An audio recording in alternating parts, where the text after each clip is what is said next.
I've been looking back along this winding road to the old familiar markers of the mercies I have known. I know it may sound simple, but it's more than a cliche. There's no better way to tell you than to say God's been good in my life. Tears, but I felt His arms around me as I faced my greatest fears.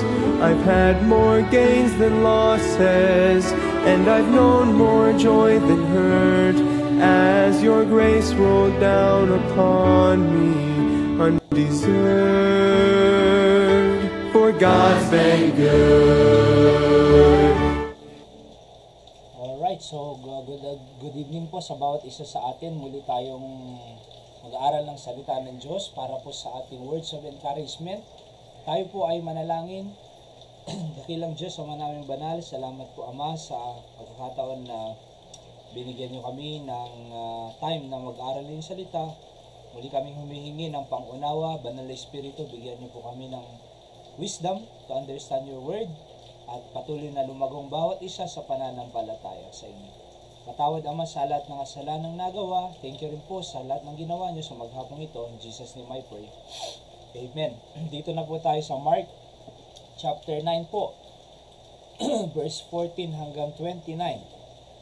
Sabi po ng Bible, And when he came to his disciples, he saw a great multitude about them, and that the scribes questioning with him, and straightway all the people, when they beheld him, were greatly amazed, and running to him saluted him. And he asked the scribes, What question ye with them? And one of the multitude answered and said, Master, I have brought unto thee my son which had a dumb spirit. So nagmedinala po sila na dumb spirit sa ating Panginoong Hesus. And wheresoever he taketh him, he teareth him, and he foameth and gnasheth with his teeth, and pineth away. And I spake to thy disciples that they should cast him out, and they could not. So kinakast out po siya ng disciples niya, but they could not, sabi ng Biblia. And he answered him and saith, O faithless generation, how long shall I be with you? How long shall I suffer you? Bring him unto me. And they brought him unto him, and when he saw him, straightway the spirit tear him, and he fell on the ground and wallowed foaming. And he asked his father, How long is it ago since this came unto him? And he said, Of a child. So bata pa siya. Siya po ay dumb na, or yung tinatawag na mute, And ofttimes it has cast him into the fire and into the waters to destroy him. But if thou canst do anything, have compassion on us and help us. Jesus said unto him, If thou canst believe, all things are possible to him that believeth. Yan po ang pamagat natin ngayon. And straightway the father of the child cried out and said with tears, Lord, I believe, help thou mine unbelief. Yung pong magandang sinabi ng tatay na ito I believe, help thou mine unbelief. When Jesus saw that the people came running together, he rebuked the foul spirit, saying unto him, Thou dumb and deaf spirit, I charge thee, come out of him, and enter no more into him. And the spirit cried and rent his sore, and came out of him, and he was as one dead, insomuch that many said, He is dead. But Jesus took him by the hand and lifted him up, and he arose. And when he was come into the house, his disciples asked him privately, Why could not we cast him out? Sabi ng mga disipulo sa Panginoon. And he said unto them, This kind can come forth by nothing but by prayer and fasting. Napakagandang mga talata po yan. Tignan po natin, pag-aralan po natin ang salita ng Diyos. Yung dumb po dyan ay ibig sabihin po from the Greek word na alalos, it means na mute. Alright? So yung faithless naman po dyan from the Greek word na apistos, disbelieving, untrustworthy or without faith. Kasi hindi po nila mai-cast out itong merong dumb spirit or foul spirit, sabi dyan, no? Oo. Bakit hindi nila mai-cast out? Sapagkat faithless walang pananampalataya, mga kapatid. Alright? Pero sabi ng Panginoon, if thou canst believe, all things are possible to him that believeth. Ano naman po yung possible dyan sa verse 23? Donatos po sa Greek, nang ibig sabihin po ay able. Kasi ang Diyos, He is always able, mga kapatid.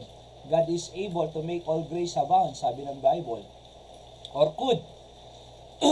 Another meaning ay capable or powerful. Yan po ang mga ibinigay na meaning po dito sa mga talatang ito. Okay? Una po, na pwede nating makuha dito, one of the multitude answered and said, Master, I have brought unto thee my son, which had a dumb spirit. So, meron pong yung tatay na ito, one of the multitude, sinabi niya sa Panginoong Hesukristo, Master, I have brought thee my son, which had a dumb spirit. Ang kagandahan po dito, alam ng tatay na ito, na ang Panginoong Hesukristo ang tanging makapagpapagaling sa kanya. Oo. Kaya nga napakaganda po ng ginawa niya Dinala niya mismo sa Panginoong Hesukristo, di ba?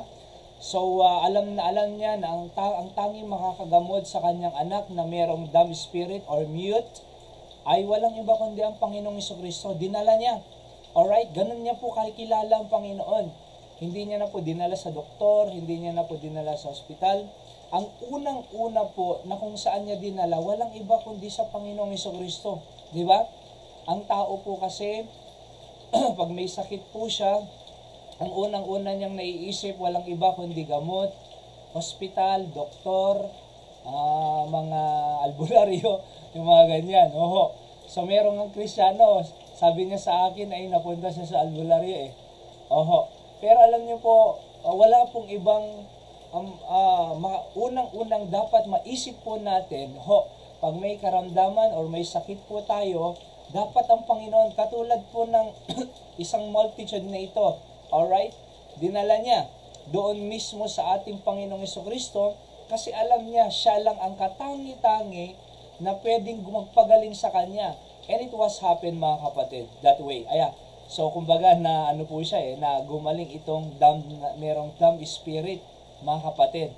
So ano man po ang mga whether it be physical or spiritual na karamdaman or sakit po tayo or yung kakilala natin, mga friends natin, dalhin natin sila sa Panginoon katulad ng one of yung isang galing sa multitude na ito dinala niya sa Panginoon.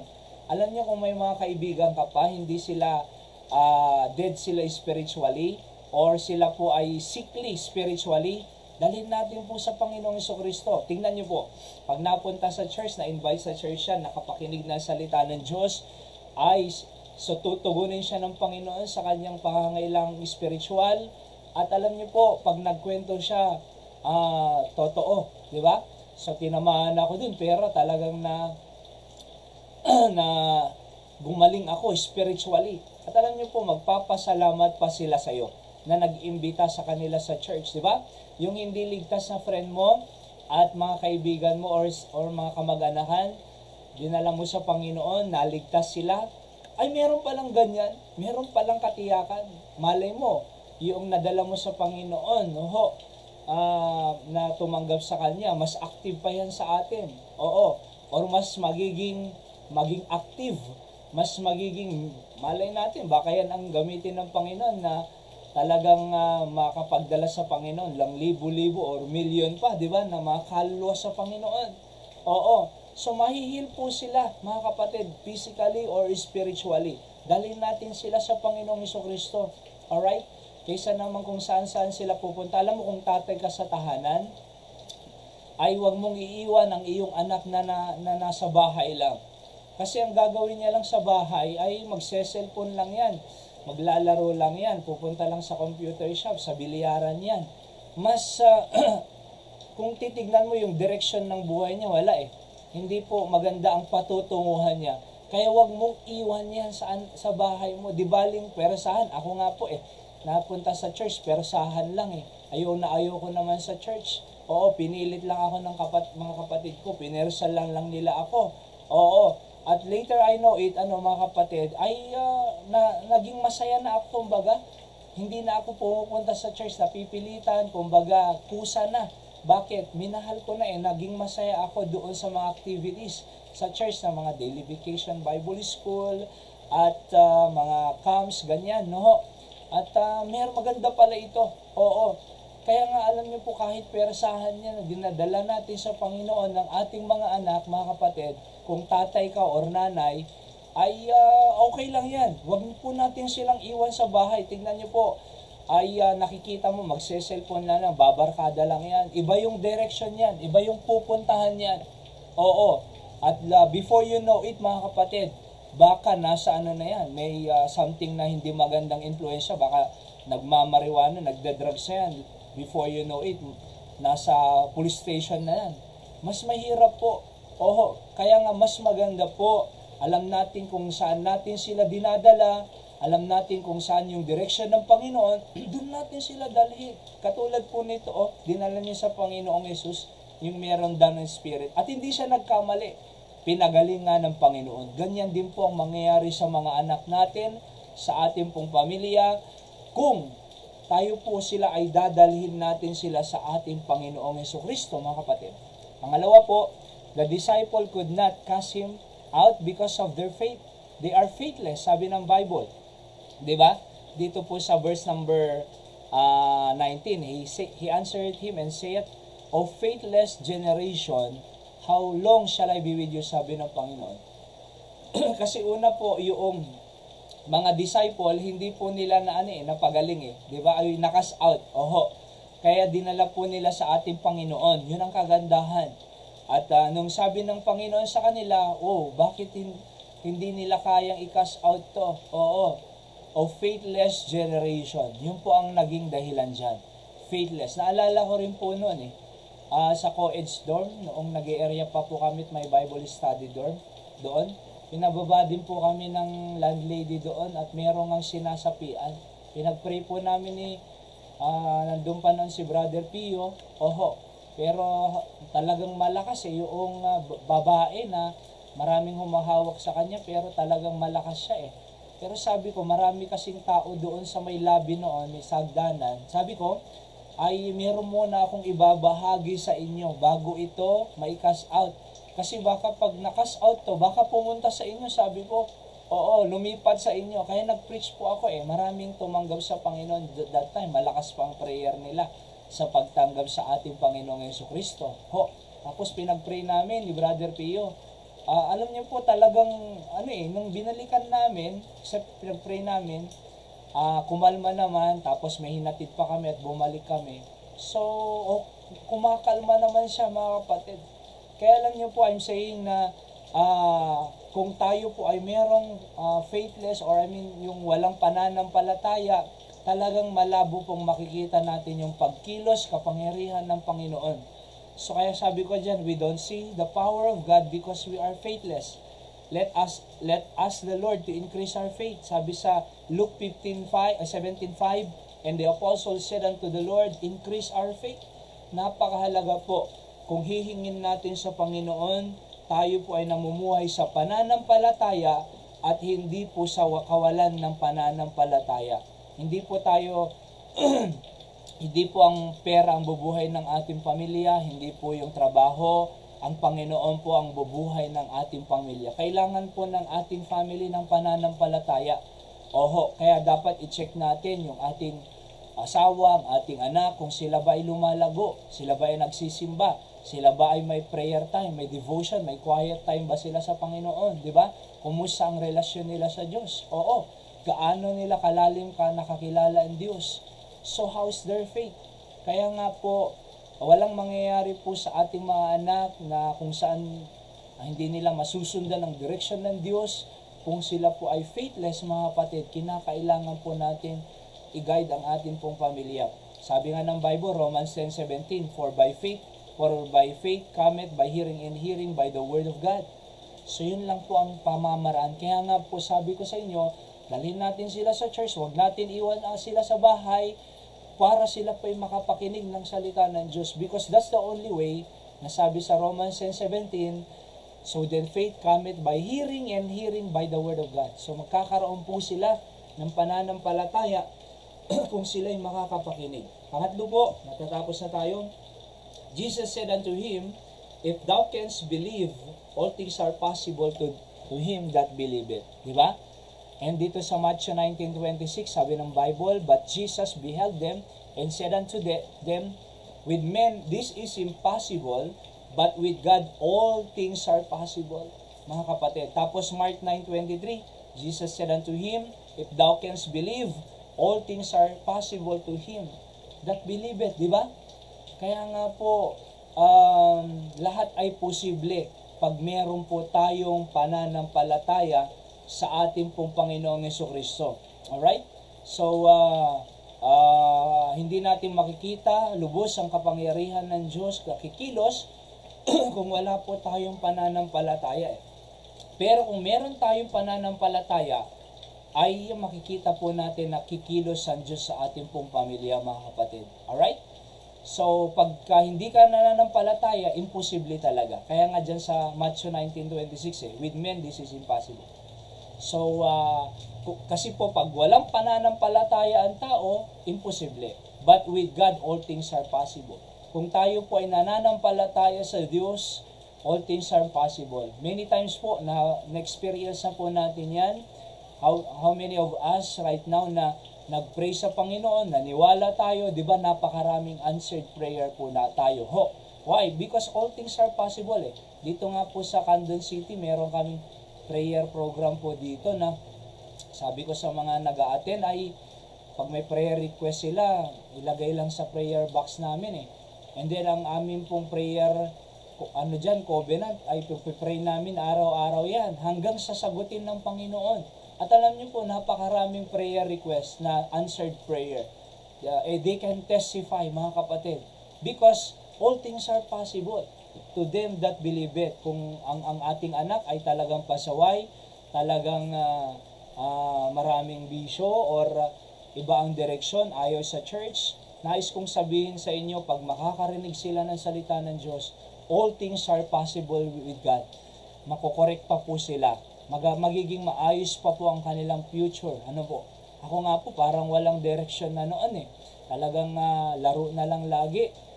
Computeran, bilyaran, sugalan, sa bisyo, kung saan-saan, walang direksyon. Pero nung nakilala ko ang ating Panginoon through the preaching of the Word of God, nagkaroon ng direksyon ang ating buhay. Why? Kasi po, pananampalataya, kinakailangan po ng ating mga anak ng pananampalataya. At panghuli po, sabi dito po sa number 4 po ito. Jesus asked His disciples why they could not cast him out. And He admonished, they said, this kind come forth by nothing but by prayer and fasting. So, sabi ng Panginoon, kinakailangan ng panalangin at fasting. Pag talagang gustong-gusto mo nang ibigay ng Panginoon yan. Ang fasting po dyan ay yung hindi ka kakain. Hindi ka kakain. At ang gagawin mo lang ay magpipray. Alright? Spiritual lang, mga kapatid. Sabi ng isang pastor nga noon, pwede naman yung kung ang fasting mo ay lunch or dinner or breakfast. May maganyang narinig ako noon sa mga pastor. Depende kung ano ang isiset mo. Hindi ako kakain ng dinner or lunch or breakfast ng isang linggo. Di ba? So kung dinner lang, di dinner. Or breakfast. Isang linggo yan. Bakit? Magfa-fasting ka eh. Meron din naman yung talagang 24 hours hindi kakain. Kaya't bakit? Meron kang hinihingi sa Panginoon. At marami po akong naringgan din po niya na nag-fasting na sinagot ng ating Panginoon. Pag may physical infirmity ka, hindi pwede. Di ba? Prayer na lang. Kasi baka lalo pang may ulcer ka or ano man dyan na may sakit. So baka mag-collapse ka. Kaya mag-pray lang. Kasi marami naman sa Bible yung persistent prayers. Katulad ng Luke chapter 18, di ba yung widow? Pumunta sa unjust judge persistently at tinulungan siya. Inihalin tulad po yun sa panalangin sa ating Diyos. At panghuli po na principles of the day, sabi ko dyan, faithless can do nothing, but faithful can do something. Di ba? So yung faithful po dyan, maraming pananampalataya. Faithful nga eh. So full ang kanyang pananampalataya, kaya meron po siyang nagagawa. And number 2, all things are possible with God because He is able and capable. Wala pong imposible sa ating Panginoon. Ano man po ang mga experiences natin, struggle sa buhay, na parang walang solusyon, parang imposibleng mangyari, yung gusto mo, yung ipinagpipray mong mahal sa buhay, hindi pa ligtas, di ba? O kaya naman, yung anak ay talagang makulit, pero sasabihin ko po sa inyo, God is able. All things are possible with God because He is able and capable. Tayo po ay manalangin. Dakilang Diyos, salamat po sa inyong salita na aming napakinggan. Pagpalain niyo to sa buhay ng aming pamilya. At tunay nga, Panginoon, na hindi namin pwedeng iwanan sino mang membro ng aming pamilya, dalhin sa church, makinig na salita ng Diyos upang sila po ay lumago ang kanilang pananampalataya. Kayo po ang mag-bless sa aming Panginoon. I believe that we can do more in your ministry if you will increase our faith. As you have said, the disciple ask you to increase their faith, and also to us, O God, please increase our faith. Salamat po, ito po ang aking dalangin sa pangalan ng Panginoong Jesus. Amen. So yan po ang ating daily words of encouragement ngayong gabi. Pagpalain po tayo ng ating Panginoon. Magandang gabi, Brother Clyde, Ate Bekang, Rebecca Cabalar, Sir Minda Pambig, Ate Maricel Dison. Magandang gabi po sa bawat isa at sa lahat po ng nakikinig. God bless us all. See you on our next episode.